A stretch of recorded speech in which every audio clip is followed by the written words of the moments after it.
कि आप किसके साथ जाना चाहते हैं, पाकिस्तान के साथ, इंडिया के साथ, दो चॉइस दी हैं। ये यूएन का रिजोल्यूशन है। अब रोड मैप में कहा गया है कि पाकिस्तान अपनी सारी फोर्सेस पूरी रियासत जम्मू कश्मीर से निकाल दे, पूरी फोर्सेस, और फिर इंडिया अपनी आधी फोर्सेस निकाले, आधी, और बाकी इंडिया की आधी फोर्सेस हैं वो पूरी रियासत जम्मू कश्मीर में प्लेबिसाइट कराएं कि भाई आप किसके साथ जाना चाह रहे हैं। क्या पाकिस्तान करेगा कभी ऐसा कि आप किसके साथ? पाकिस्तान धीरे धीरे करके बर्बाद क्यों होता जा रहा है, ये बात ये यूएन आप का एक रिजोल्यूशन है। पाकिस्तानी के मुंह से ही सुनिए। रोड मैप में कहा गया जो है पैसा कि पाकिस्तान को अपनी अपने सारी गरीब लोगों की फोर्सेस पढ़ाई पर पूरी खर्चना रियासत से चाहिए, निकाल दे, वही पूरी पैसा वो फोर्सेस, अतवाद के ऊपर बर्बाद कर और रहा, फिर ताकि इंडिया के अंदर इंडिया दहशत अपनी फैलाई जा आधी सके। फोर्सेस निकाले, आधी। एक बात सर ने की, ये मिलिट्री के हवाले से, पाकिस्तान की मिलिट्री तकरीबन 7 लाख फौज है। 1200 अरब रुपए हमारा लास्ट ईयर का बजट था, उसको मतलब उसमें कोई मतलब इंक्रीज डिक्रीज 1700 नहीं हुआ। पर सर 1700 मैं अरब। आपको बता रहा हूँ, डॉलर की वजह, सर डॉलर की वजह से थोड़ा सा उसमें फ्लक्चुएट हुआ था, बिल्कुल सही। लेकिन इस वक्त दुनिया का तीसरा बड़ा बजट हिंदुस्तान के पास है, that is 71 billion US dollar का।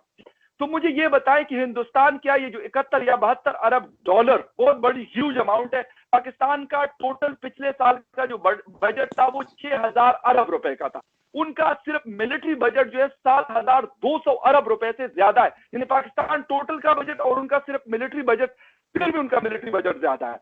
ठीक है, तो ये एक चीज तो यहाँ पे कंफर्म हो जाती है कि फिर वो किसके लिए करते हैं, क्योंकि किसी और को तो मतलब उनके साथ उनका आना जाना होता नहीं है। मैं और ये एक और बात, लेकिन अगर बजट को कंपेयर किया जाए, मैं मानता हूं कि उनका बड़ा मुल्क है, लेकिन उसके बावजूद भी उनका बजट हमसे बहुत ज्यादा है।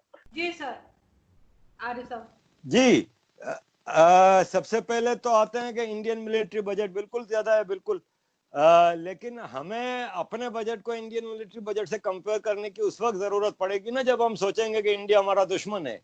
वरना हमने अपना बजट चाइना से क्यों कंपेयर नहीं कर रहे कि चाइना का इतना बड़ा बजट है, पड़ोस में बैठा हुआ है इसलिए। देखिए, मसला ये है कि इंडिया का बजट चाइना के लिए है। चाइना का इंडिया से एक बहुत बड़ा मसला चल रहा है, एक बहुत बड़ी लॉन्ग बॉर्डर है जो इनकी ऊपर जो स्टेट्स है नॉर्थ ईस्टर्न, वहां पे इस वक्त भी स्टैंड ऑफ है, और लद्दाख के करीब तो इंडिया आर्मी और चाइना की आर्मी आमने सामने खड़ी है। चाइना ने कल रात 100 टेंट लगाए हैं उधर बॉर्डर के ऊपर, और बड़ी मिलिट्री जमा हो रही है। तो इंडिया का चाइना के साथ कई इश्यूज पे मसला चल रहा है, नेपाल के माउंट एवरेस्ट का इशू है, कई चीजें हैं। तो हमें ये नहीं देखना है कि इंडिया वो सारी मिलिट्री प्रिपरेशन पाकिस्तान के लिए कर रहा है, नंबर वन। जिस दिन हम ये अपने दिल में रख लेंगे ना कि इंडियन हमारा दोस्त है, और इंडियन ये दिल में रख लेगा कि पाकिस्तान इनका दोस्त है, तो फिर हमें ऐसे मसला नहीं कि इंडिया इतनी बड़ी आर्मी रखता है तो वो हमें डर नहीं होना चाहिए कि हमारे लिए रख रहा है। जैसे बांग्लादेश को डर नहीं है कि इंडिया ने इतनी बड़ी आर्मी क्यों रखी है। भाई, बांग्लादेश भी तो शुरू हो जाए ना कि हम भी अपना मिलिट्री बजट को इतना बड़ा ले जाते हैं और वो करेंगे। इंडिया कर रहा है, गलत कर रहा है, सही कर रहा है, मैं इंडियन डिफेंड नहीं करूंगा, वो उनका मसला है। लेकिन मैं जहां तक मेरी डिस्कशन होती थी इंडियन आर्मी से के लिए भी मैंने एक दो जगह डिस्कशन हो रही थी, तो ये बात की कि भाई क्यों इतना बड़ा बजट रखा है, आप आम जनता पे पैसा क्यों नहीं लगाते। तो उनके पास ये रीजन है कि हमारे पास चाइना इतना बड़ा दुश्मन है। दूसरी बात यह है कि आर्टिकल 370 जब एब्रोगेशन हुआ था तो मैंने इसको सपोर्ट किया था। अब आप कहेंगे कि मैं कैसे सपोर्ट करता हूं, तो मैं ऐसे सपोर्ट करता हूं कि यूएन का रेजोल्यूशन है, वो इंडिया इतने अरसे से कह रहा है कि इंप्लीमेंट करें, नहीं कर रहा ना भाई। 70 साल गुजर गए, तो अब इंडिया ने कहा कि उस कश्मीर में हमें डेवलपमेंट भी करनी है। उन्होंने एब्रोगेशन कर लिया। अब वहां पे अंबानी साहब भी इन्वेस्टमेंट कर रहे हैं, बड़े बड़े नेटवर्क आ रहे हैं इन्वेस्टमेंट के लिए। इसका ये कहीं मतलब नहीं होता कि डेमोग्राफी चेंज होगी। अगर अंबानी साहब वहां पे रिजॉर्ट्स का वो पूरा लगाएंगे तो एम्प्लॉय सारे लोकल होंगे, तो इससे डेमोग्राफी चेंज नहीं होती, हाँ इकोनॉमी बेहतर होती है। फिर आपको ये देखना होगा कि इंडियन पार्ट ऑफ कश्मीर में जो इंडिया का हाथ में है, जम्मू कश्मीर लद्दाख, वहां पे 6 एयरपोर्ट हैं। आपके पाकिस्तान के आजाद कश्मीर गिलगित बल्तिस्तान में कितने एयरपोर्ट हैं, जरा कोई मुझे गिनवा दे। कितनी यूनिवर्सिटियां हैं आजाद कश्मीर में आपके, वहां पे यूनिवर्सिटियां हैं, एक नहीं कई हैं, मेडिकल कॉलेजेस हैं, वहां पे हाईवेज हैं। दुनिया का हाईएस्ट एल्टीट्यूड वाला हाईवे अभी लद्दाख में बना है। आपने गिलगित बल्तिस्तान में आधा साल तो सड़क बंद रहती है क्योंकि वो लैंडस्लाइडिंग होती है और ग्लेशियर टूटते हैं और ये होता है वो होता है। आपके यहाँ तो कोई इंफ्रास्ट्रक्चर नहीं है। मैं इस्लामाबाद से मुजफ्फराबाद गया हूँ बाय रोड, मुझे पता है कैसा रोड है। कोई हाईवे नहीं है, कोई कुछ नहीं है। सिंपल सा मैं कहता हूं कि यूएन का रेजोल्यूशन जिसको दोनों पाकिस्तान और इंडिया ने एक्सेप्ट किया है उसको इंप्लीमेंट कर दें, खत्म बात। क्या है वो रेजोल्यूशन? एक रोड मैप दिया है। यूएन ने कहा कि it's a disputed territory. Disputed territory है, कौन डिसाइड करेगा कि ये किसके साथ जाएगा? यूएन ने कहा एक प्लेबिसाइट होगा, एक आवाम की राय ली जाएगी। पूरी रियासत जम्मू कश्मीर गिलगित बल्तिस्तान लद्दाख के लोगों से पूछा जाए कि आप किसके साथ जाना चाहते हैं, पाकिस्तान के साथ, इंडिया के साथ। दो चॉइस दी हैं। ये यूएन का रिजोल्यूशन है। अब रोड मैप है।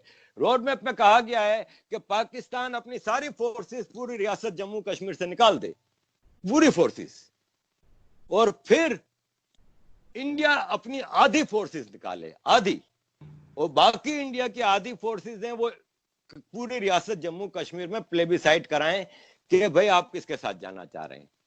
क्या पाकिस्तान करेगा कभी ऐसा? आजाद गिलगित बल्तिस्तान से अपनी फौजों को निकालेगा? कभी कभी भी नहीं निकालेगा। इंडिया के साथ पाकिस्तान के ताल्लुकात बेहतर कैसे हो सकते हैं? कब तक ये चलता रहेगा कि कश्मीर के ऊपर जो है झगड़े हो रहे हैं, उसके बाद एलओसी पे वायलेशंस हो रही हैं, फिर एक दूसरे के बारे में स्टेटमेंट्स आ रही हैं कि आप अभी 72 साल तो हो गए, आपको लगता है कि कोई इसका सोल्यूशन निकलेगा? और करंट गवर्नमेंट को आप कैसे देखते हैं? अच्छा देखें, पाकिस्तान के मिलिट्री बजट को हमें नजर में रखना होगा। अगर इतनी बड़ी रियासत है, 22 करोड़ के रेवेन्यू का कंट्री है, अगर करप्शन और मिलिट्री बजट को आप हटा देना तो हम इंग्लैंड और फ्रांस से अमीर मुल्क हैं। हम बहुत बड़े इकोनॉमिक पावर है। हमारी एग्रीकल्चर को आप देखें, हमारी प्रोडक्शन, लेकिन हमें एक नाकारा कौम बना दिया गया और हमें दुश्मनियों में डाला गया। फजूल में हमारे ऊपर लादा गया है। जियाउल हक ने आपका सिलेबस चेंज करके नसीम हिजाजी की किताब की थप्पियां रख दी आपके सर पे कि आप मोहम्मद बिन कासिम और सबको वो हीरो मानो और इसको दुश्मन मानो। ये कौन है? ये इंडिया है जो कि हमारे माँ बाप का देश था। मेरे माँ बाप दोनों उधर पैदा हुए थे और आज से 100 साल पहले केपी का एरिया भी इंडिया था, पंजाब सिंध बलूचिस्तान का थोड़ा एरिया इंडिया था, काफी ये सब इंडियन थे। हमें क्यों अपने अजदाद से नफरत सिखाई जाती है? मुत्तहिदा हिंदुस्तान हुआ करता। ये क्यों नहीं कहते कि मेरे वो अजदाद गलत थे जो हिंदू थे? क्योंकि हम भी 200-300-400 साल पहले मुसलमान हुए। तो मैं कहता हूं, मैं क्यों कहूं भाई, मैं क्यों उनको गलत कहूं? मैं तो अपने अजदाद पे फख्र करता हूं।